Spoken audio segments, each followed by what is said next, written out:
What's going on, guys? Oh my, Godzilla back here with another very exciting figure review. Guys, today we are taking a look at from HIYA Toys, their Godzilla from Godzilla King of the Monsters 2019. Without further ado, let's jump right in. Oh my god! So first things first, guys, I really want to quickly talk about where to pick this figure up from. I got mine from INS Hobby. That's probably going to be my go-to place for these HIYA toys because I also pre-ordered one directly from HIYA, and it still hasn't even shipped yet. So somehow a third-party company is getting these figures shipped out quicker than HIYA Toys is. And a Big Bad Toy Store is another option, but you're going to have to wait a little bit longer even then. So INS Hobby definitely seems to be the way to go. Let's get into this figure, but we're going to start with the box. So here is our packaging. Definitely gives me hardcore NECA vibes, kind of with the gray and blue coloring and the pictures of the figure. But we have a couple pictures: MonsterVerse, Godzilla, King of the Monsters, HIYA Toys. Top of the box is going to look like this. Bottom of the box is going to look like that. Side of the box, back of the box, and the other side panel. Let's get into what you really care about, that being the figure. So here he is in all of his glory, the HIYA Toys King of the Monsters Godzilla. Definitely a great looking figure. We're going to start with some in-depth looks at the top of the figure. So starting, guys, with the head sculpt, it looks really, really great. We'll do some close comparisons to the Godzilla vs. Kong Godzilla here in a little bit, but I just wanted to show off how great this head looks. Really, truly looks great. We'll get a look at the front and flip around to that other side. Definitely some great sculpt on the head. I could use a little bit better of a kind of different coloration on the teeth. It would have been nice to get that. But this jaw hinge looks perfect. Really, really great. The neck seams look very, very accurate and good. Definitely love that. Moving into kind of the chest area. Definitely have some good detail and paint. A lot of this kind of lighter color mixed in here gives the texture and detail even more pop. It looks awesome. You can really see that as well in those arms. Moving back kind of along the back scales, the smaller areas. The spines look great. I wish, again, on the spines, I wish there was a little bit more differential between his body color and his spine color. I know they're supposed to be fairly similar anyways, but I definitely could have used it if the spines were just a little bit darker, kind of rockier, earthier. That would have been nice to see, but the detail on these spines looks absolutely phenomenal. Moving kind of into the leg region and the bottom of the tail. Definitely, again, looks good. We have a lot more of this kind of detail on the light paint sprinkled throughout the figure. Given, again, that detail looks great. The back of the calves looks really good. Kind of nice chunky segments here. Moving to the front of the legs.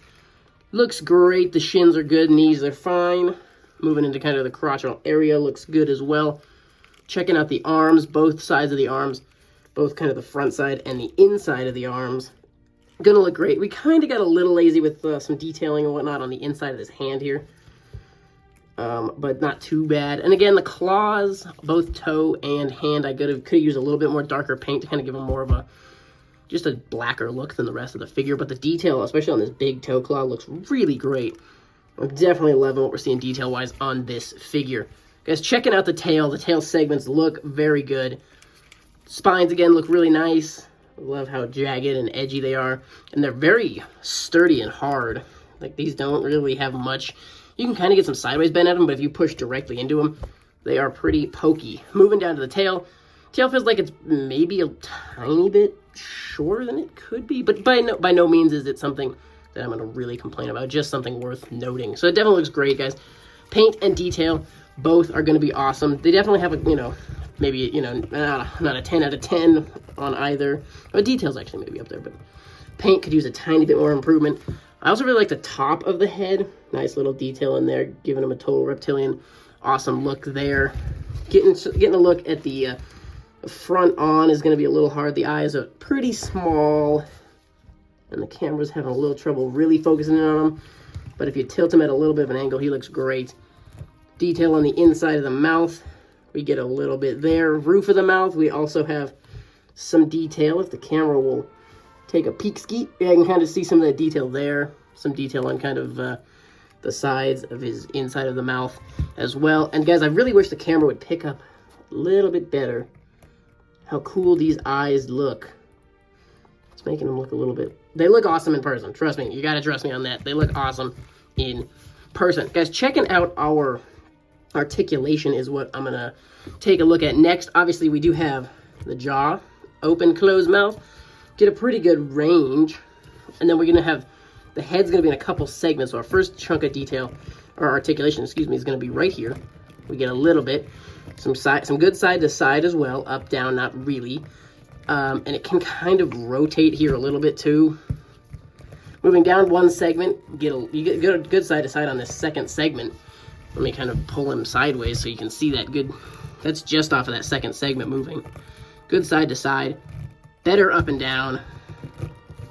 Moving into the third segment, so this is going to be the whole head and neck moving kind of by its, there's as much downward look as you can get.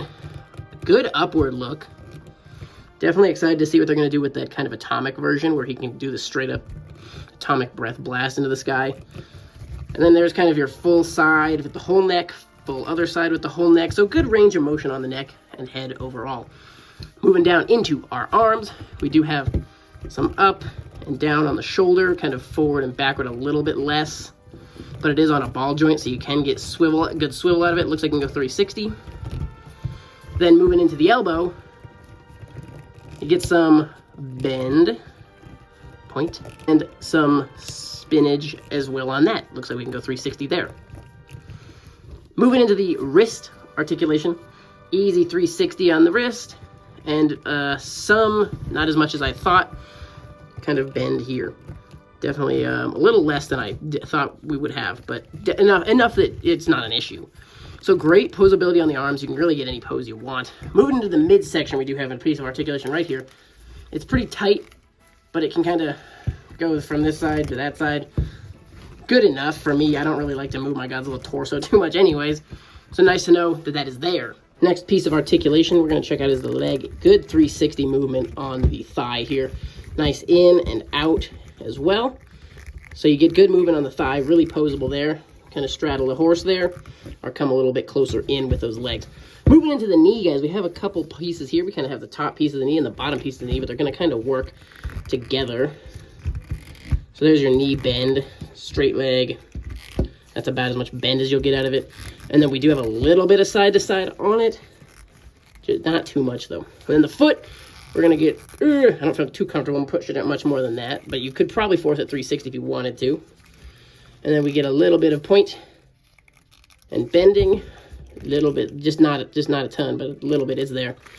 And then into the tail, guys. We're going to have a lot of segments. I haven't counted them up, and I'm not going to, but good, pretty decent movement. It feels a little stiff, but if you kind of push the tail fully to one side, it actually doesn't move. He actually doesn't have a ton of range of motion on the tail.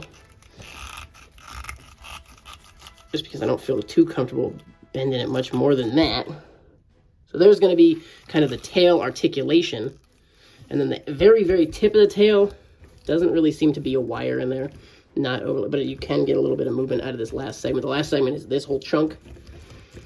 So it's no straight up wiring, but it's very nice in there as well, detail and articulation wise. Now for some comparisons with the King of the Monsters version and the Godzilla vs. Kong version, guys. We start with some comparisons kind of up close and personal here, starting kind of with the head. You can kind of see the difference yourself. This head is obviously much more flush with the neck, whereas this one kind of has that big gapping issue that I'm definitely interested to see when HIYA Toys fixes that on the reissue of this figure. So there's kind of the first noticeable piece is the head, is the neck gapping issue. And then moving into the faces themselves, we obviously have a little bit of differences. KOTM's a little bit smaller of a head, I feel like, than in Godzilla vs. Kong. So there's that to note. The tongue is articulate on both figures. Bing, bing. Cool. So, both articulated tongues. Very cool. There's the different head sculpts, neck sculpts. You can see them very clearly. Kind of scooting the figures back a little bit, we can kind of see the differences we have in the bodies and the spines. Nothing crazy huge. Definitely going to have slightly different sculpts on both of these spines. The backs are going to... It's obviously hugely a new sculpt because you can see, you know, you can find little instances where the pieces are different sizes on their bodies. So definitely they took the time to resculpt the whole figure, which is great. Or almost the whole figure, maybe the hands, or they might have reused the hands, but that's okay. Moving into the tails, guys, gonna be fairly similar again. No differences that are really worth getting into. And then the kind of the backing the camera up, looking at the full body of them. We're gonna have just a few details different. Fairly similar sculpt in terms of kind of the chest area. The legs are probably almost identical. Obviously, paint's gonna be different. The Godzilla vs. Kong is gonna be a lot darker, whereas they used a lot more of these lighter colors on the Godzilla vs. Kong. So there's your side-by-sides, guys. I hope this answers any questions. Guys, next comparison I thought was worth noting real quick was going to be the King of the Monsters SH Monster Arts. That's in this side here. So looking at the kind of bodies, obviously this is a smaller scaling than the HIYA Toys. The HIYA Toys are going to be in the 7-inch scaling, whereas the SH Monster Arts are kind of more in the 6-ish range. But looking at the details, obviously a lot more color thrown in here. Wanted to show you kind of up close of the heads of these guys. I'm going to kind of raise SH Monster Arts up a little bit just to give you a good side-by-side. Obviously a lot bigger head sculpt here. And interestingly enough, the pieces of the neck are kind of inverted, whereas we have kind of each new piece is on top, whereas each new piece kind of goes into the next one on this one. So that's interesting and worth noting. But definitely upgraded kind of chest sculpt, body sculpt. I do enjoy the King of the Monsters SH Monster Arts a lot, but HIYA Toys might have them beat. We'll do a comparative review at some point as well. Looking forward to getting that one done. Here is Godzilla with the HIYA King of the Monsters Mothra. Just wanted to kind of show those off side by side. Scaling looks pretty good here. Kind of recreate the scene if you wanted to of Mothra crawling on Godzilla when he's almost down for the count. It'd be really cool if we get some more Mothra figures, kind of get a glowing Mothra would be awesome to see from HIYA. But there's your scaling. Just for the heck of it, the HIYA Toys Kong as well, just to scale them up. Everybody's favorite OG budget articulated figure, the NECA, which I forgot just how nice. But there's your scaling between the two of them. You can kind of check the differences in the spines. I actually really like the NECA's spines. I think they did a really good job on that. And NECA did have different color. It's a weird color, but they did at least different color paint all the claws. So I have to appreciate NECA for doing that. And then, of course, I had to show them up against a Bandai. So this is just the 2019 Godzilla from Bandai. Obviously a lot different vibe, a lot different feel, different size, different detail, different price point. Everything's different, but I just wanted to show them mostly the height differential. And because there's no way you could pay me to move my King of the Monsters SH Monster Arts Ghidorah, I placed my HIYA Toys Godzilla up next to him and the rest of the SH Monster Arts King of the Monsters collection. So Godzilla's definitely a little big in this scaling. So there you have it, ladies and gentlemen. This has been the HIYA Toys King of the Monsters Godzilla from Godzilla, King of the Monsters. What are your thoughts on this figure? Let me know in the comments section below. I'm definitely impressed with this figure. I think HIYA did a great job capturing his essence, getting a great sculpt, detail, and articulation. All of them. I don't really have any major complaints on this figure, so that's always a big win. Definitely excited to have this figure, have him on the shelf. Got to reorganize my collection to fit him in, but that's the least of my concerns. Definitely enjoy this figure a lot. Let me know in the comments, did you pick one up? Are you going to? What are your thoughts on HIYA Toys in general? Does this figure continue their reign of terror on having some of the best figures out there? I think yes, this is a definite Figure of the Year contender, not a question about it. So guys, thank you so much for watching. Stay tuned for more. We'll see you in the next one.